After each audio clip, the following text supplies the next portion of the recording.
প্ৰাৰ্থিত্বটো দিব বুলি শুনি আছোঁ, এতিয়ালৈকে দিয়া নাই। যেতিয়া দিলে তেতিয়া গম পাম। এইবাৰ নিৰ্বাচনত তেনেকুৱা বিভাজন কিবা কিবি তেনেকুৱা কোনো অংক নাই। অকল কোকৰাঝাৰে নহয়, এইবাৰ নিৰ্বাচনটো আমি যিটো NDA আছে, NDA টিম আৰু অসমত NDA টিম বুলি ক'লে বিজেপিৰ লগত AGP আৰু UPPL আমি একেলগে আছোঁ। আমি 14টা লোকসভা সমষ্টিত প্ৰধানমন্ত্ৰী নৰেন্দ্ৰ মোদী ডাঙৰীয়াক আগত লৈ পেলাই আমাৰ নেতা হিচাপে আমি নিৰ্বাচন খেলি আছোঁ। আমাৰ মুখ্যমন্ত্ৰী ডক্টৰ হিমন্ত বিশ্ব শৰ্মা ডাঙৰীয়া আগত লৈ পেলাই আমাৰ নেতা হিচাপে আমি নিৰ্বাচন খেলি আছোঁ।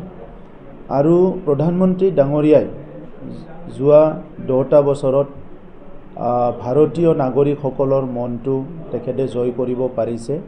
সকলোৰে মনত এটা স্থান তেখেতে ল'ব পাৰিছে। গতিকে এতিয়া জাতি ধৰ্মৰ কথা নাই, কোনো ভোট বিভাজনৰ কথা নাই। সকলো বিচাৰিছে যে প্ৰধানমন্ত্ৰী নৰেন্দ্ৰ মোদী ডাঙৰীয়াই তৃতীয়বাৰৰ কাৰণে প্ৰধানমন্ত্ৰী হ'ব লাগে, 1 নম্বৰ কথা। তো সেইকাৰণে ভাৰতৰ চুকে কোণে যি ৰাজ্যতে নাথাকক কিয়, যি ডিষ্ট্ৰিক্টতে নাথাকক কিয়, সকলো বিচাৰিছে যে ইয়াত নৰেন্দ্ৰ মোদী ডাঙৰীয়াৰ নামটো লৈ পেলাই নৰেন্দ্ৰ মোদী ডাঙৰীয়াক চাই পেলাই ভোট দিব লাগে। ইয়াৰ কাৰণে এই নিৰ্বাচনটো আগৰ নিৰ্বাচনতকৈ সুকীয়া। অসমত অহাৰ লগে লগে অসমৰ মুখ্যমন্ত্ৰী ডক্টৰ হিমন্ত বিশ্ব শৰ্মা ডাঙৰীয়া দায়িত্ব লোৱাৰ পিছতে তেখেতে যিটো গেৰেণ্টি দিলে, যিটো কমিটমেণ্ট দিলে যে অসমখন ভাৰতৰ ভিতৰত এখন উন্নত ৰাজ্য হ'ব লাগে। আৰু ইয়াৰ কাৰণে অসমৰ অন্তৰ্গাঁথনি অকল চিটিত নহয়, অন্তৰ্গাঁথনিবিলাক গাঁৱে ভূঞে ভাল অন্তৰ্গাঁথনি হ'ব লাগে। সামাজিক পৰিস্থিতি ভাল হ'ব লাগে। আজি সেইকাৰণে যিমান সশস্ত্ৰ সংগ্ৰামী আছে সকলোৰ লগতো কথা পাতি মূল খুঁটিলৈ লৈ অহা হ'ল। ইয়াৰ পিছত যিটো আৰ্থ-সামাজিক উন্নয়ন, আমাৰ শেষ মানুহ বুলি যাক কোৱা হয় দৰিদ্ৰ সীমাৰেখাৰ তলত, সেইসকলক অৰুণোদয় দিয়া, বিভিন্ন আঁচনি দিয়া, ৰেচন কাৰ্ড দিয়া, এই গোটেই আঁচনিবিলাক আজি এটা সামাজিক সুস্থিৰতা আনিবলৈ সক্ষম হৈছে আৰু অৰ্থনৈতিকভাৱে আগুৱাই যোৱাৰ কাৰণে সকলোকে এটা সাহস দিছে আৰু সকাহ দিছে। গতিকে এই নিৰ্বাচনটো আগৰ নিৰ্বাচনৰ লগত কোনো কাৰণতে নিমিলে। বিটিআৰ অঞ্চলত আমাৰ চৰকাৰ গঠন হোৱাৰ পিছত বিটিআৰ অঞ্চলৰ 35 লাখ জনসাধাৰণৰ দৈনন্দিন সমস্যা আৰু দশকৰ পৰা দশক চলি অহা সমস্যা অনাগত দিনত সুস্থিৰভাৱে আগুৱাই যোৱাৰ কাৰণে সমাজখন ভালকৈ সকলো জাতি জনগোষ্ঠীৰ লগত মিলি চলিব পৰা এটা পৰিৱেশ গঢ়াৰ কাৰণে আমাৰ চৰকাৰখনে কাম কৰি আছে। গতিকে আজিৰ সময়ত ইয়াত কোনো বিভাজনৰ কথা নাই।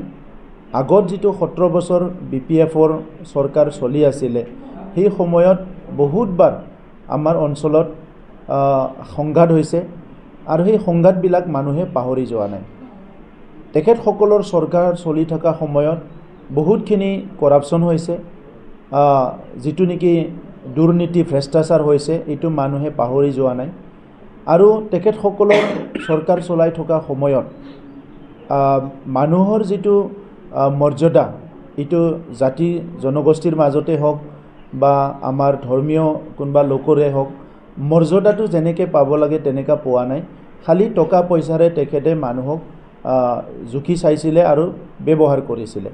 গতিকে আজিৰ সময়ত না বড়ো, না অসমীয়া, না ৰাভা, না ৰাজবংশী, না বঙালী, কোনো জনগোষ্ঠীয়ে বিভাজন নহয়।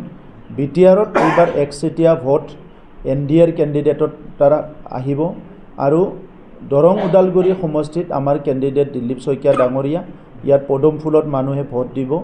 আৰু কোকৰাঝাৰ সমষ্টিত আমাৰ কেণ্ডিডেট জয়ন্ত বসুমতাৰী ডাঙৰীয়া, ইয়াত ট্ৰেক্টৰৰ চবে ভোট দিব। এই পৰিৱেশ আমাৰ ইতিমধ্যে আহি গৈছে। কিন্তু আইজ আমাৰ ওচৰলৈ আহিল, শান্তি সম্প্ৰীতি ভাল এটা পৰিৱেশ আহিল। তো সেইকাৰণে আমি চাইছোঁ যে আমাৰ মাৰ্জিনটো আমি কিমান ওপৰলৈ লৈ যাব পাৰোঁ। তো সেইকাৰণে দৰং ওদালগুৰিত আমাৰ টাৰ্গেট আছে 3 লাখ, কোকৰাঝাৰতো আমাৰ টাৰ্গেট আছে 2.5 লাখৰ পৰা 3 লাখ। তো সেইটোৰ কাৰণে আমি কাম কৰি আছোঁ। এখন জিকিব বুলি কোৱাটোতো মুখ্যমন্ত্ৰী ডাঙৰীয়াই এইবাৰ কৈছে, আগততো তেনেকুৱা কোনো কোৱা নাছিলে 13খন আসন জিকিম বুলি। এনেই কোনোবা ব্লাইণ্ডাৰ শ্বট মাৰাটো বেলেগ কথা, 14টা আসন জিকিম বুলি। মুখ্যমন্ত্ৰী ডাঙৰীয়াই এইবাৰ কৈছে যে আমি 13টা আসন জিকিম। গতিকে সিদিনালৈকে মুখ্যমন্ত্ৰী ডাঙৰীয়াই কৈ আছিলে যে আমাৰ 11খন আসন নিশ্চিত হৈ গ'ল, এতিয়া আৰু 2খন আমাৰ আসন বাঢ়ি গ'ল।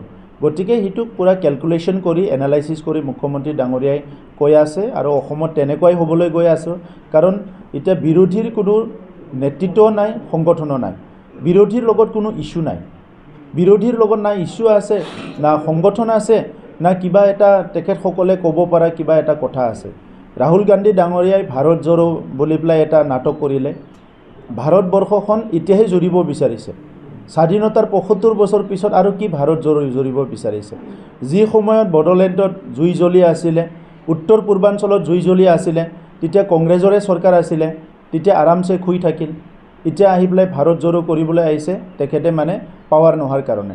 তো আজি যিবিলাক কংগ্ৰেছৰ চিন্তাধাৰা এইটো দি মানুহ আৰু কোনো পতি নাযায়। ইতিমধ্যে চবেই গম পাই গৈছে, না কংগ্ৰেছৰ লিডাৰশ্বিপ আছে, না সংগঠন আছে, না ইছ্যু আছে। গতিকে তেখেতসকলে আৰু একো কাম কৰিব নোৱাৰে।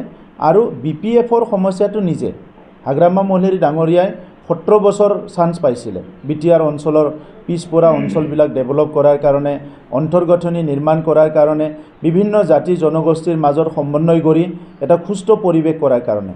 কিন্তু তেখেতে সেইখিনি সময়টো মানে পূৰা বিদেশ ভ্ৰমণ, নিজৰ এণ্টাৰটেইনমেণ্ট, বিভিন্ন কামত তেখেতে নিজৰ ব্যস্ততাত এইটো কটাই দিলে, যিটো নেকি কোনো ভাল কামৰ কাৰণে ব্যস্ততা নহয়, যিবিলাক আমি ক'ব নিবিচাৰোঁ সামাজিকভাৱে।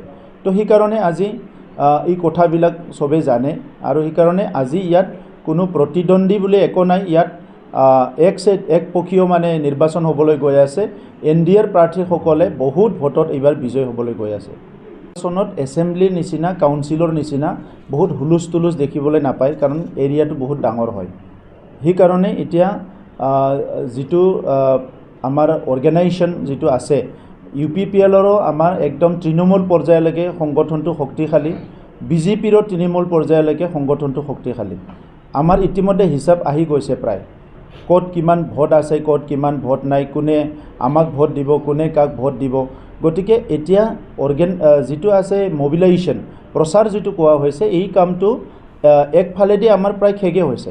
কিন্তু নিৰ্বাচনটো এটা আমাৰ গণতান্ত্ৰিক এটা উৎসৱ। গতিকে এই গণতান্ত্ৰিক উৎসৱটো এই এটা স্ক'প আমি পাওঁ 5 বছৰৰ মূৰত ভাৰত চৰকাৰত, মানে চৰকাৰ এখন বনাবৰ কাৰণে। এই উৎসৱৰ কাৰণে আমি ঘূৰা ফুৰা কৰিম, মেল মিটিং কৰিম, আমাৰ কৰ্মকৰ্তা কাৰ্যকৰ্তাবিলাক একেলগে বাইক ৰেলী কৰিব, মিটিং কৰিব, এইবিলাক চলি থাকিব।